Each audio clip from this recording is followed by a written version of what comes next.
يا صباح الفل، صباح الجمال، صباح الروقان على احلى بنات في العالم كله. انا مريم عوزة ودي قناتي وانتوا وحشتوني قوي.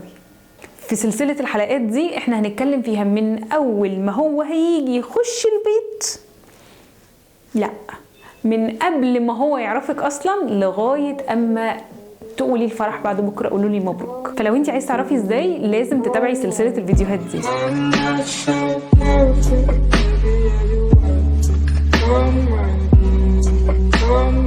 لو انت اول مره تشوفيني، انا مريم عوزة ودي قناتي منوره الدنيا. ما تنسيش تعملي لي سبسكرايب عشان يوصلك كل فيديوهاتي الجديده. ولو انت اصلا من المتابعين عندي فانت عارفه اكيد ان انت منوره الكون كله، يعني مش محتاجه حاجه. فيديو النهارده عن ازاي اصلا الاقي عريس. اين الشباب؟ لو عايزه تلاقي عريس احنا لازم نصنف. انت ممكن تكوني من البنات اللي قاعده في البيت ومستنيه ان هي تتجوز جواز صالونات، او اي عريس يجي مناسب انا موافقه.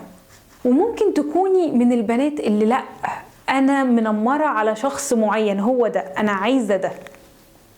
وممكن تكوني من النوع الثالث اللي هو انا عايزه اي شخص وخلاص، المهم ان انا اهرب من جحيم بيتنا. لو انت من النوع الثالث فما تقلقيش، هو انت هتبقي مستعجله زياده وعايز تتجوزي بسرعه عشان تهربي من بيتك، عشان انت مش مرتاحه معاهم، فهتلاقي نفسك وقعتي مع حد اسوأ مليون مره، وهتفضلي طول عمرك تقولي جحيم بيت ابويا ولا جنة بيت جوزي. لو انت من النوع ده فانت لازم تراجعي نفسك، لازم تعرفي فيه ايه، لازم تعالجي مشاكلك انت الاول وبعد كده تبتدي تدوري على عريس. لان انت مش سندريلا ومش هتتجوزي الامير، انت بنوته طبيعيه جدا وهتتجوزي شخص طبيعي جدا. ولازم تبقي انت عارفه قيمه نفسك وقيمه بيتك وقيمه عيلتك عشان تبيني له قد ايه كتير عليه، مش اللي هو يلا انجدني وخلاص انا مخنوقه فانا عايزه اهرب من بيتنا.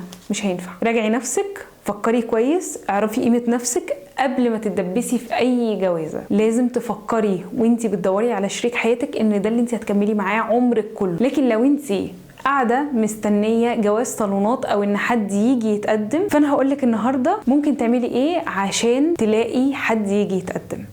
اول حاجه لازم توسعي دايره معارفك. دايره معارفك اللي هي عيلتك، ترتبطي بيهم اكتر.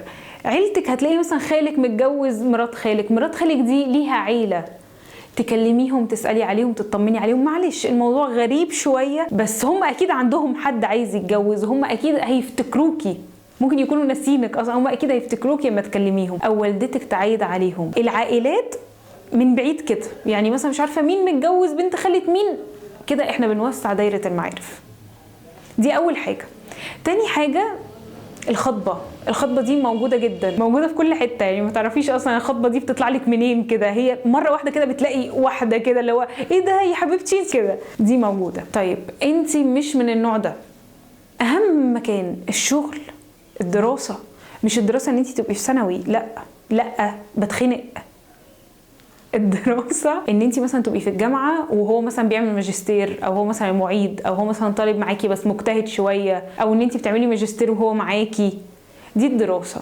والله انا شايفه ان دي هتبقى علاقه مميزه جدا. ممكن لو مش معاكي حد ممكن يبقى اخته او بنت خالته او كده، هي والله طب بص فلانه. يبقى الدراسه او مجال العمل اكيد هتلاقي فيه حد. احسن مكان اصلا اللي هم دور العباده، الجامع، الكنيسه، الاماكن دي ان انت تروحي تصلي. يعني انا مش عارفه برضو، يعني هي طنط هتلاقي عريس لمين احسن من بنت تكون بتصلي في الجامع او بتصلي في الكنيسه؟ مفيش بجد. هتلاقي مين احسن من كده؟ طبعا مش هننسى الافراح لازم لما تروحي فرح، حتى لو فرح واحده صاحبتك، ان انت تاخدي معاكي والدتك حد مهم جدا في الافراح. ما تاخديش اخوكي ده ملوش اي لازمه، بالعكس هيوقف الموضوع. عايزه تاخدي حد عشان تروحي فرح، خدي والدتك واقعدوا جنب بعض.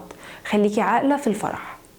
اكيد في مليون طنط قاعده شغلتهم بس ان هم يستنوكي يشوفوكي. انت مين يا حبيبتي؟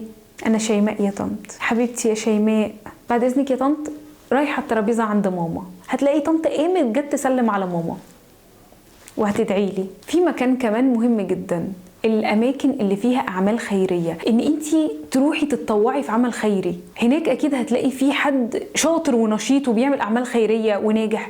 على فكره مش هتلاقي في الدنيا جوازة احسن من شخص بيوفر من وقته عشان يروح دار ايتام، او عشان يتبرع بدمه عشان ينقذ حياة شخص، او عشان يساعد شخص مسن.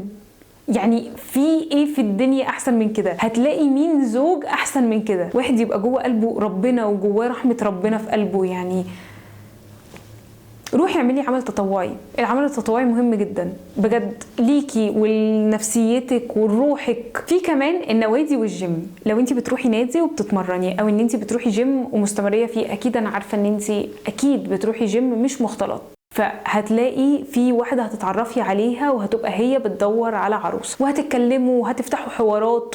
الموضوع مش صعب، الموضوع محتاج ان انت تكوني حركة، ان انت تبقي حركة في التعامل، تعرفي تتعاملي، مش ان انت تبقي قاعدة في الفرح محدش هيشوفك، ان انت تبقي قاعدة في الجامعة. الموضوع محتاج ان انت تروحي مكان من الاماكن اللي انا قلتها، مكان واحد بس، وتبقي حركة وعاقلة.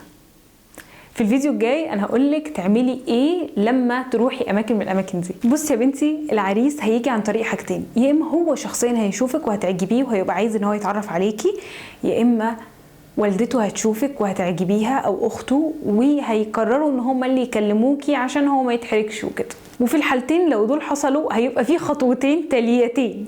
الخطوه الاولى يا اما هيقولوا لك احنا عايزين نمره والدك ونيجي ونعمل قعده تعارف في البيت، وبصراحه دي اكتر حاجه انا بفضلها، او هيقولوا لك طيب احنا عايزين مثلا نمرتك، او عايزين الواتس بتاعك، او عايزين الفيسبوك بتاعك عشان نقدر ان احنا نتواصل معاكي وتتكلموا، ولو في توافق ان شاء الله خير.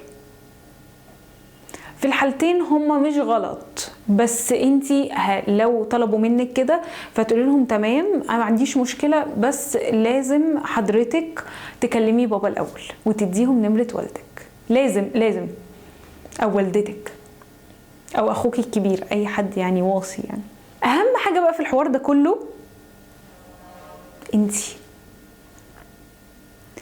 انتي لازم تكوني مهيئه، لازم تكوني مقتنعه ان انت حلوه، لازم تكوني رايحه الفرح وانت مقتنعه ان انت حلوه وان اي حد هيشوفك هيعجب بيكي. لازم تحطي في دماغك ان انت مش عايزه ان انت تتجوزي وخلاص، لا، انت عايزه شريك حياه، فانت لازم تدوري وتتأني وتبحثي وعادي. ولو انت ما اتجوزتيش النهارده مفيش مشكله، وان العنوسه دي حاجه هبل في دماغ اي حد متخلف، مش في دماغك، وان انت ما بيفرقش معاكي كلام الناس، عشان كلام الناس ده اكتر حاجه ملهاش لازمه. لازم تبقى ثقتك في نفسك عاليه، لازم تمرني نفسك حتى لو انت بتخجلي، مرني نفسك كتير قدام المرايه. انا قلت الكلام ده قبل كده، تاني مرني نفسك كتير قدام المرايه. وقفي قدام المرايه، اتكلمي بصوت عالي وبثقه، واثبتي للناس، اثبتي لنفسك الاول ان انت بتقدري ان انت تتكلمي، ان انت ما بتقلقيش، ما بتتوتريش، ما بتخافيش من الاغراب لما بييجوا يتعاملوا معاكي. كله بالتدريب.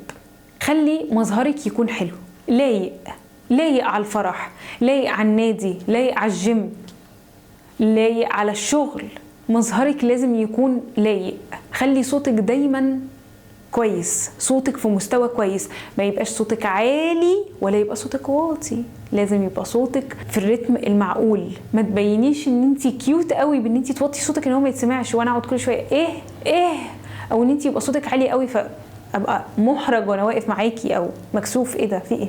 خلي ضحكتك عاقله، كلامك بحساب، مش كل الكلام بندلدقه وبنقوله في اول مقابله. طريقه كلامك ما تبقيش قاعده بتتكلمي وانت عامله كده، او بتتكلمي وانت بتشوحي قوي، خليكي في المعقول. بس كده انت كده خدتي اول خطوه، وانا كده خلصت الفيديو ده. لو عايز تعرفي الفيديو الجاي عن ايه، فهو الفيديو الجاي عباره عن لو انت منمره على شخص معين، هو الشخص ده انا عايزه الشخص ده، او لو الشخص اللي انت اتعرفتي عليه من الاماكن اللي انا قلت لك عليها قرر ان هو يجي يعمل قعده تعارف، المفروض ان انتي تتعاملي ازاي. هقولك في الفيديو الجاي السر الوحيد عشان قبل ما يطلع من باب البيت يقول هي دي اللي انا عايزه اتجوزها. لو عايز تعرفي ازاي تابعي معايا الفيديو الجاي. لو عجبك الفيديو ما تنسيش تعملي لي لايك وسبسكرايب وتفعلي زر الجرس، تقولي لاصحابك عشان يجوا يتفرجوا وبس.